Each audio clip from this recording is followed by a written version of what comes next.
نەخۆشخانەی منداڵانی فێرکاری دکتۆر جەمال ئەحمەد ڕەشیدە.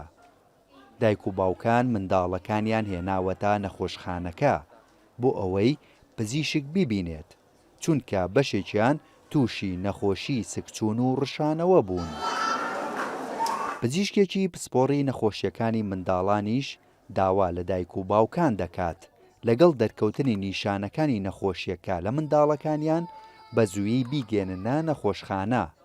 وشک بوونەوە خراپترین ماکێتی بۆیە پێمان وایە کە ئەو مناڵانی بە تایبەت شت ناخۆن، سکشونیان زۆرە یا ڕشانەوەیان زۆرە، ئەوانە باشترین لە هەموو حاڵێکا دایک و باوک بیهێنە نەخۆشخانە پزیشک ببینێت، پزیشکی پسپۆڕی مناڵان نەخۆشەکە ببینێت بۆی بڕیار بات کە ئایا وشک بوونەوەی هەیەیاننا. بە تایبەت مناڵی بچووک خوار 3 ساڵ باشترین ڕێنمایی کە بە دایک و باوکانی بڵین ئەوەیە شتی دەرەوە نەخۆن، خواردن لە ماڵەوە دروستکن، واز لە خواردنی دەرەوە بهێنن، هەروەها خواردنی میوە و سەوزە و ئاوانە باش بشۆرێتەوە، خواردن باش بکڵێنرێت و دەستشتن بە سابوون لە مناڵ و لە گەورەیە.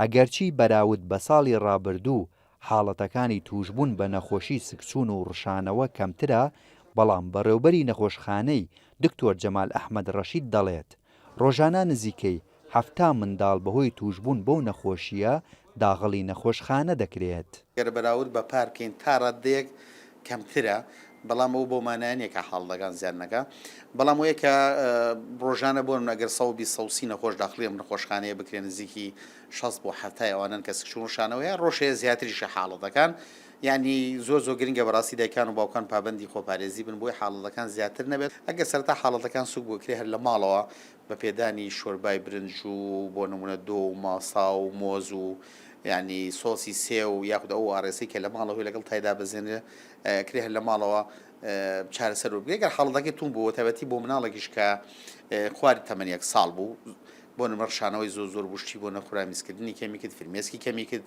گەشتکەی لەگەڵا بوو، پیساگەی خوێن لیمان لەگەڵا بوو، بە زووترین کاتگرێتە نەخۆشخانە بوو. نزیکەی مانگێکە نەخۆشی سکچوون و ڕشانەوە لە نێو منداڵاندا بڵاو بۆتەوە.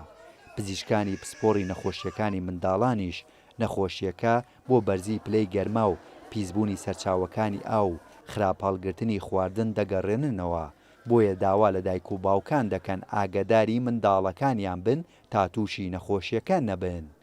هێمن کەمال، کورسات نیوز، سلەیمانی.